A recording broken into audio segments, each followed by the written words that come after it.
नमस्कार साथियों, मैं हूं आपके साथ समर और आप देख रहे हैं अपने और अपने परिवार की सेहत से जुड़ा ये खास शो मेडिकली स्पीकिंग। साथियों, इन दिनों देश के कई हिस्सों में बरसात हो रही है। बरसात के मौसम में एक बड़ी ही कॉमन समस्या है, वो है हेयर फॉल, यानी बालों का झड़ना। क्या आपके या आपके परिवार में भी ये समस्या हो रही है? अगर हाँ, तो ये शो खास तौर पर आपके जैसे लोगों के लिए ही है। बरसात में आखिर सिर के बाल क्यों झड़ने शुरू हो जाते हैं? बालों में किस चीज की कमी हो जाती है जो उनकी जड़ें कमजोर पड़ जाती हैं? अगर ये समस्या बढ़ जाए तो हम गंजेपन के शिकार भी हो सकते हैं। हम सब जानते हैं कि सिर के बाल एक तरह से सुंदरता का राज है, चाहे वो मेल हो या फीमेल। ये समस्या इतनी बढ़ गई है कि हमारे देश में इसके इलाज को लेकर एक पूरा मार्केट तैयार हो गया है। साथियों, आपको जानकर हैरत होगी कि सिर के बालों के इलाज का सालाना मार्केट भारत में करीब 24,000 करोड़ का है, जो हर साल करीब 5% की दर से बढ़ रहा है। दोस्तों, अगर आपके सिर के बाल भी गिर रहे हैं तो आप परेशान न हो। आपको हड़बड़ी में डॉक्टर के पास नहीं भागना, आपको मोटी रकम खर्च नहीं करनी और ना ही आपको महंगे महंगे प्रोडक्ट इस्तेमाल करने हैं, क्योंकि आज हमारे साथ जुड़ रही है हेयर और स्किन एक्सपर्ट सोनल गोयल। साथियों, इससे पहले कि हम सोनल गोयल जी से सवालों का सिलसिला शुरू करें, आपको बताना चाहूंगी कि बीच में हमारे साथ मशहूर अदाकारा सुधा चंदन भी जुड़ेंगी। हम उनसे भी जानेंगे उनसे ब्यूटी सीक्रेट्स। लेकिन शुरुआत में सोनल गोयल के साथ। सोनल जी, इंडिया न्यूज के खास शो मेडिकली स्पीकिंग में आपका बहुत बहुत स्वागत है। सोनल जी, सबसे पहले तो हमें ये बताइए कि बरसात के मौसम में हेयर फॉल की समस्या क्यों होती है और बालों के झड़ने का क्या कारण है? हेयर फॉल बारिश के मौसम में एक बहुत ही कॉमन समस्या है जो सभी को होती है। इसके 2-3 रीज़न हो सकते हैं। फर्स्ट रीज़न इज़ दैट कि मॉइस्चर ज़्यादा हो जाता है जिससे हमारे पीएच लेवल का इम्बैलेंस हो जाता है, जिसकी वजह से हेयर फॉल होना इंक्रीज़ हो जाता है। सेकंड रीज़न ये भी है कि बारिश के मौसम में फंगल इन्फेक्शन हो जाता है हमारे हेयर्स में, जिसकी वजह से हेयर फॉल होना स्वाभाविक है। थर्ड रीज़न है कि आप किसी का कॉम्ब शेयर नहीं करना चाहिए हमें, जो कि हम शेयर करते हैं, जिसकी वजह से हेयर फॉल हो सकता है। सोनल जी, आज के दौर में दुनिया की एक बड़ी आबादी हेयर फॉल की समस्या से जूझ रही है। हर कोई चाहता है कि उसके बाल खूबसूरत हो, लेकिन बरसात के मौसम में ये समस्या और बढ़ जाती है। ऐसे में हेयर फॉल को रोकने के लिए क्या उपाय हो सकते हैं? वेदर में मॉइस्चर इंक्रीज हो जाता है, जिसकी वजह से हमारा पीएच लेवल इम्बैलेंस हो जाता है और हेयर फॉल होना एक बहुत ही नॉर्मल थिंग है बारिश के मौसम में। बारिश के मौसम में फंगल इन्फेक्शन भी इंक्रीज हो जाता है, जिसकी वजह से हेयर फॉल होता है। समटाइम्स हम कोई रॉन्ग प्रोडक्ट यूज कर लेते हैं हेयर केयर के लिए। समटाइम्स हम किसी और का कॉम्ब यूज करते हैं, तब हेयर फॉल इंक्रीज हो जाता है। सोनल जी, आप खुद एक हेयर एक्सपर्ट हैं और स्किन एक्सपर्ट भी हैं। हम आपसे जानना चाहते हैं कि आप झड़ते बालों को रोकने के लिए कौन सा ट्रीटमेंट करते हैं? क्या उससे लोगों का हेयर फॉल पूरी तरह से बंद हो जाता है? अगर मैं आपसे घरेलू उपाय की बात करूँ तो अनियन जूस आप यूज़ कर सकते हैं, हेयर पे स्कैल्प में लगा सकते हैं, दही का यूज़ कर सकते हैं, एक कोई भी अच्छा शैम्पू यूज़ कर सकते हैं। अनियन शैम्पू आजकल मार्केट में बहुत अवेलेबल है, वो यूज़ कर सकते हैं। और इसके साथ मैं आपको एडवाइस करूँगी कि 10 से 15 दिन में आपको सैलून विज़िट करके डीप कंडीशनिंग करानी चाहिए, एक अच्छा हेयर स्पा कराना चाहिए। अपने स्कैल्प को क्लीन करना बहुत ज़रूरी है, बहुत ही इम्पोर्टेंट है अपने स्कैल्प को क्लीन रखना। सोनल जी, ये तो आपने बताया कि हेयर फॉल की समस्या हो तो किन बातों का ख्याल रखना चाहिए, लेकिन इन सावधानियों के साथ हमारा डाइट प्लान क्या होना चाहिए? क्या खाना चाहिए और किन चीजों से हमें परहेज करना चाहिए? हमें न्यूट्रिशन डाइट लेनी चाहिए, हमें प्रॉपर्ली बैलेंस डाइट लेनी चाहिए, हमें अपनी डाइट में vitamin A, vitamin C, omega 3, protein जैसी चीज़ें इंक्लूड करनी चाहिए। अगर हम नट्स एंड बेरीज इंक्लूड करते हैं that will be much much better, क्योंकि इसमें एंटीऑक्सीडेंट्स होते हैं, आपकी हेयर फॉल को कंट्रोल करने में बहुत हेल्पफुल हो जाता है। सोनल जी, जब लोगों के बाल झड़ते हैं तो कॉमन सा तरीका ये है कि लोग तेल से बालों की मसाज शुरू कर देते हैं। आप हमारे दर्शकों को ये बताइए कि क्या ये सही है? अगर बालों में तेल की मसाज की जाए तो कौन सा तेल ज्यादा बेहतर है? और लोगों को हफ्ते में कितनी बार ऑयल से मसाज करनी चाहिए ताकि उनके बालों की चमक बनी रहे? हेयर फॉल काफ़ी टाइप का होता है। फर्स्टली तो मैं आपको यही एडवाइस करूँगी कि आपको किसी एक्सपर्ट की एडवाइस लेनी चाहिए, उसके पास जाकर अपना हेयर एनालाइज कराना चाहिए एंड देखना चाहिए कि हेयर फॉल स्कैल्प से हो रहा है या फिर ब्रेकेज है हेयर्स में। उसके अकॉर्डिंगली आपको ट्रीटमेंट प्लान करना चाहिए। एंड अगर आप ऑयलिंग की बात करते हैं तो मैं अपने अपने मतलब क्लाइंट्स को हमेशा यही सजेस्ट करती हूँ कि अगर ग्रीसी स्कैल्प है आपका, तो प्लीज आप ऑयल यूज मत करिए, उसे और ऑयली मत बनाइए। अगर वो और ऑयली होता है तो हेयर फॉल और ज्यादा इंक्रीज हो जाता है। तो आप कर्ड यूज कर सकते हैं उसके लिए।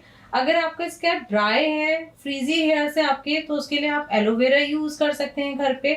और सबसे बेस्ट तो यही है कि आप अपने एक्सपर्ट एडवाइस के लिए आप कभी भी हमारे पास आ सकते हैं। हम आपको इस हेयर एनालाइज करके प्रॉपरली गाइड करेंगे कि कौन सा आपका हेयर ट्रीटमेंट जाएगा या फिर कौन सा आपका shampoo conditioner best to best आपके हेयर्स को ट्रीट कर सकता है। सोनल जी, मार्केट में झड़ते बालों को रोकने के लिए कई तरह के हेयर पैक भी इस्तेमाल होते हैं। क्या आप भी ऐसे प्रोडक्ट इस्तेमाल करते हैं? अगर हाँ, तो उनके बारे में पूरी जानकारी आप हमारे दर्शकों को दीजिए। बहुत सारे तरीके के हेयर पैक होते हैं मार्केट में अवेलेबल, बट अगर मैं आपके होम केयर की बात करूं और आपके घर में से ही हेयर पैक की बात करूं तो मेरा एडवाइस यही होगा कि अगर ऑयली एंड ग्रीसी हेयर है और स्कैल्प बहुत ऑयली है आपका, तो मड पैक आप यूज कर सकते हैं। अगर आपका स्कैल्प ड्राई है तो आप अनियन एंड कर्ड को मिक्स करके हेयर पैक बना सकते हैं, उसे यूज कर सकते हैं। और अगर आप मिडोज वेलनेस की बात करें तो वी हैव मतलब lots of varieties of PACS, but मैं हमेशा यही बोलूंगी आपको कि आप एक बार आइए, कंसल्ट करिए डॉक्टर के संग, एक्सपर्ट के संग, एनालाइज कराइए और उसके बाद ही हम आपको पैक सजेस्ट करते हैं या हेयर ट्रीटमेंट सजेस्ट करते हैं कि कौन सा ट्रीटमेंट या कौन सा हेयर पैक आपकी स्कैल्प पर जाएगा। सोनल जी, अक्सर लोग कहते हैं कि केमिकल ट्रीटमेंट से जितना हो सके बचो। आखिर इसके नुकसान क्या हो सकते हैं और इस पर आपकी क्या राय है? आजकल पॉल्यूशन इतना ज़्यादा है तो केमिकल से बचना तो बहुत ही इम्पॉसिबल है। बट हाँ, केमिकल डेफिनेटली हमारे हेयर को डैमेज तो करता ही है, बट ऐसा भी नहीं है कि हर प्रोडक्ट में केमिकल होता है। अगर आप देखें तो आजकल जो रेशियो बढ़ गया है ग्रे हेयर्स का, बहुत ही छोटी एज से ग्रे हेयर्स होने लगते हैं, जिसे कवर करने के लिए हमें टचअप कराना होता है, हेयर कलर कराना होता है। अब कलर भी दो तरीके के आते हैं, एक होता है अमोनिया कलर और एक होता है अमोनिया फ्री कलर। तो अगर हम अमोनिया फ्री कलर यूज करते हैं तो वो आपके हेयर्स को इतना ज्यादा डैमेज नहीं करते। बट अगर मैं फिर भी आपको एक फैक्ट की बात बताऊं तो मिनिमम परसेंटेज ऑफ अमोनिया तो उसमें भी अवेलेबल होता है। उसके लिए हम आपका हेयर ट्रीटमेंट कर सकते हैं, हेयर स्पा करा सकते हैं, डीप कंडीशनिंग कर सकते हैं और उसे प्रोटेक्ट कर सकते हैं। और भी बहुत सारी चीजें जो हम करा सकते हैं, लाइक कैराटीन हम करा सकते हैं। कैराटीन प्रोटीन ट्रीटमेंट है जो हमारे हेयर को नरिशमेंट देता है, हमारे फ्रीजीनेस को कम करता है एंड एक शाइनी लुक देता है हमारे हेयर्स को। This is the best treatment. तो उसमें इतना केमिकल नहीं होता, this is a protein based treatment. और इसके लिए अगर आप आना चाहते हैं तो मिडोज वेलनेस जाकर अपने एक्सपर्ट से एडवाइस ले सकते हैं कि आपका कौन सा ट्रीटमेंट सूट करेगा, वो आपको एडवाइस देंगे और बताएंगे। सोनल जी, आज के समय में शैम्पू हर कोई इस्तेमाल करता है, लेकिन उन्हें सही तरीका इस्तेमाल नहीं करना आता। आप हमारे दर्शकों को बताइए कि शैम्पू कम कंडीशनर का इस्तेमाल कैसे किया जाता है। एंड सेकेंडली, आप जो भी शैम्पू यूज कर रहे हो वो थोड़ा सा यूज करिए treatment related shampoo, fungal infection को कंट्रोल करे वो वाला शैम्पू। आपके हेयर्स में डैंड्रफ नहीं हो, या तो आप कोई भी अच्छा डैंड्रफ शैम्पू यूज कर सकते हैं या कोई भी अच्छा अनियन शैम्पू यूज कर सकते हैं जो आपके हेयर को प्रोटेक्ट करेगा for this fungal infection. Sonal ji, मान लीजिए कि किसी के बाल रोजाना टूट रहे हैं, लेकिन एक दिन में कितना हेयर फॉल गंभीर कैटेगरी में आता है, ये हमारे दर्शकों को बताइए। अगर हम हेयर फॉल की बात करें तो 80 से 100 हेयर का झड़ना एक नॉर्मल हेयर फॉल में आता है। बट अगर इससे ज्यादा हेयर फॉल हो रहा है आपका तो आपको एक एक्सपर्ट एडवाइस की रिक्वायरमेंट है। मैम, हमने अक्सर सुना है कि जिस कंघी का आप इस्तेमाल करते हैं उसे दूसरों के साथ शेयर न करें। आखिर ये कितना सही है? हमें मेनली जो ध्यान देना है अपने जो हमारे हेयर्स में इन्फेक्शन ना हो उसे रोकने के लिए ध्यान देना है, हमें हेयर केयर पे ध्यान देना है। हमें अपने जो कॉम्ब, जब हम कॉम्ब यूज करते हैं वो ध्यान रखें कि प्रॉपरली हेयर ड्राई हो तब कॉम्ब यूज करें, और नॉर्मल कॉम्ब यूज नहीं करना है इस टाइम। हमें यूज करना है थोड़ा चौड़ा कॉम्ब, जिससे कि हमारे हेयर्स टूटे नहीं, ब्रेक ना हो। सोनल जी, एक सवाल हमारा आपसे ये भी है कि पीआरपी ट्रीटमेंट बालों पर कैसे काम करता है और क्या इस इलाज के बाद बालों का झड़ना बंद हो जाता है? ऐसे तो बहुत सारे ट्रीटमेंट है जो हेयर फॉल को कंट्रोल करते हैं, जैसे कि मैंने भी आपको घरेलू उपाय बताए थे जिससे आप हेयर फॉल कंट्रोल कर सकते हैं। बट फिर भी हेयर फॉल अगर बहुत ज्यादा हो रहा है तो मैं आपको हमेशा सजेस्ट करूंगी कि एक एक्सपर्ट एडवाइस के लिए आपको मिडोज वेलनेस आकर आप फ्री कंसल्टेशन ले सकते हैं, अपने हेयर, अपने स्कैल्प को चेक करा सकते हैं और आप ओजोन या पीआरपी जैसे ट्रीटमेंट पे जा सकते हैं। पीआरपी और ओजोन बेस्ट ट्रीटमेंट है for control your hair fall.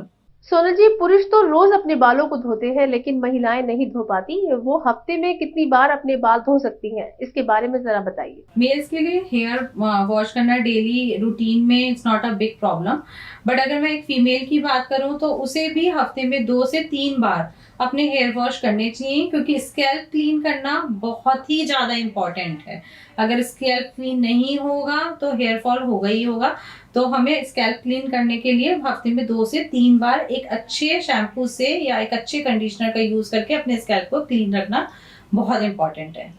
Sonal जी, आप अपने आउटलेट पर बालों के ट्रीटमेंट के लिए कौन-कौन से ट्रीटमेंट देती हैं और बालों के ट्रीटमेंट में आपका सबसे फेवरेट और असरदार ट्रीटमेंट कौन सा है?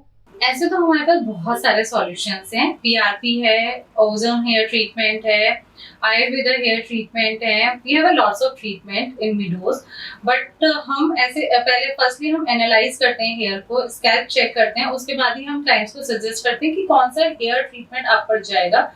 सोनल जी, आपने हेयर फॉल को कंट्रोल करने की असरदार जानकारी हमारे साथ शेयर की। आप अपनी ओर से हेयर ट्रांसप्लांट पर हमारे दर्शकों को कुछ और राय देना चाहेंगी? स्किन केयर की बात करें चाहे हेयर केयर की बात करें, हमें एक स्पेशलाइज्ड सजेशन की हमेशा से रिक्वायरमेंट रहती है, स्पेशल एडवाइस की हमेशा रिक्वायरमेंट रहती है। अगर आप स्पेशल एडवाइस के संग चलेंगे तो ऑब्वियसली ट्रीटमेंट बेटर ही होगा और रिजल्ट भी उसी हिसाब से बेटर होंगे। इसीलिए हम यहाँ पर आपके लिए अवेलेबल हैं। आप जहाँ पर भी नियर बाय, जो भी आपके नियर बाय सेंटर है, मिडोज वेलनेस में जाकर फ्री कंसल्टेशन के लिए अप्रोच कर सकते हैं, हमारे डॉक्टर से मिल सकते हैं। They will advise you, they will guide you properly, they will analyse your skin, your hair, and आपको बेस्ट से बेस्ट सजेशन हम लोग देने के लिए ही बैठे हैं यहाँ पर। Thank you very much. Sonal ji, hair fall से जुड़ी इतनी अहम जानकारी देने के लिए आपका बहुत बहुत शुक्रिया। यकीनन आपकी दी हुई जानकारी बहुत लोगों के काम आएगी। साथियों, अब हम आपको मिलवाते हैं मशहूर अदाकारा सुधा चंदन जी से और उनसे जानते हैं उनके फिटनेस और ब्यूटी के राज। सुधा चंदन जी, हमारे शो मेडिकली स्पीकिंग में आपका स्वागत है। सुधा जी, आप इतनी खूबसूरत हैं। सबसे पहले आप हमारे दर्शकों को ये बताइए कि आप अपनी स्किन का किस प्रकार ख्याल रखती हैं? खूबसूरती का राज ये है, सबसे पहले बेसिक इंपॉर्टेंस ये है कि आप हमेशा खुश रहिए। I think when you are happy from within, वो आपकी स्किन पे ग्लो करता है। लेकिन इसका मतलब ये नहीं कि आप अपनी स्किन का ख्याल ना रखें। सिर्फ खुशी खुशी महसूस करने से स्किन ठीक नहीं रहता। इट्स वेरी इंपॉर्टेंट कि आप अपनी स्किन का बहुत अच्छी तरह से केयर करें, खासतौर से हम जैसे एक्टर लोग, क्योंकि द प्रोफेशनल डिमांड्स की हम जगह जगह घूम रहे हैं, वेदर चेंज है, प्लेस चेंज है, पानी की चेंज है, तो इट्स वेरी इंपॉर्टेंट फॉर एक तो आपके डाइट में आप कंट्रोल कीजिए, आप प्रॉपर 7 आवर्स ऑफ स्लीप जरूरी है, एंड आई थिंक इन सब के बाद it's very important that you have a medical expertise. मतलब एक वो सेंटर हो जहां पर आप जाके दिल की बातें दिल खोल कर आप बात कर सकते हो। They always say you should never lie to your doctor.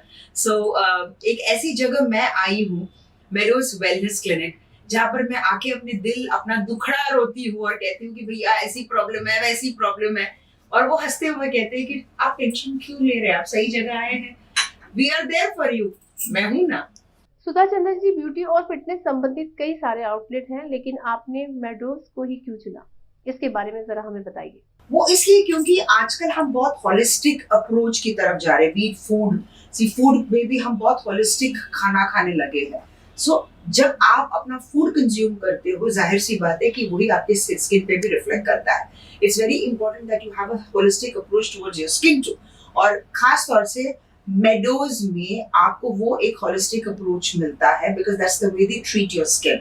And first thing, आपका वेट, आपका एज, आपके हर चीज, आपके लाइफस्टाइल, एक फुल ग्राफ वो आपसे पूछते हैं, and then they start treating you. और ये सिर्फ साइंस और टेक्नोलॉजी नहीं है। कहते हैं ना, Ayurveda is a very very important and integral part of our lifes. तो यहाँ पर एक सुपर कॉम्बिनेशन है, साइंस प्लस आयुर्वेदा। तो इसीलिए मैंने मेडोज को चुना है, बिकॉज कई बार ऐसा होता है कि साइंस एंड टेक्नोलॉजी की अपनी एक जगह है, but Ayurveda always has a very special place in our hearts. और हम बहुत डीप रूटेड है, और खासतौर से चूंकि मैं केरला से आती हूँ, तो मैं जानती हूँ कि आयुर्वेद का इम्पोर्टेंस क्या है। So I love this combination of science and Ayurveda.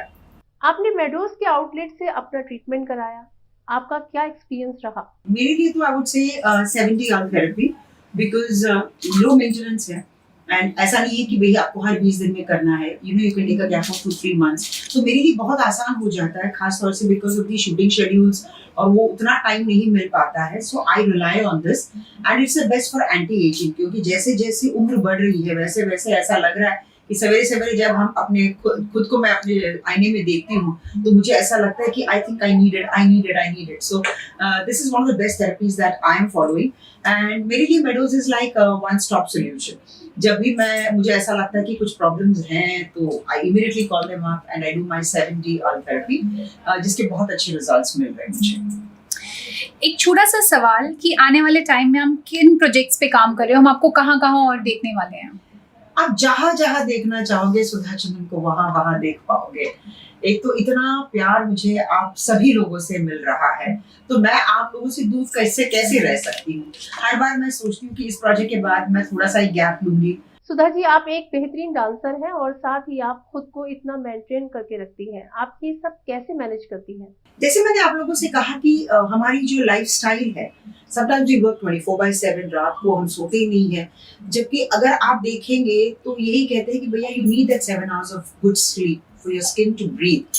But unfortunately problem ये है कि the demands of the profession, कई बार ऐसा होता है कि टेलीकास्ट के इश्यूज होते हैं, हम अपने प्रोड्यूसर्स को नाराज नहीं कर सकते क्योंकि बहुत पैसा एट स्टेक रहता है।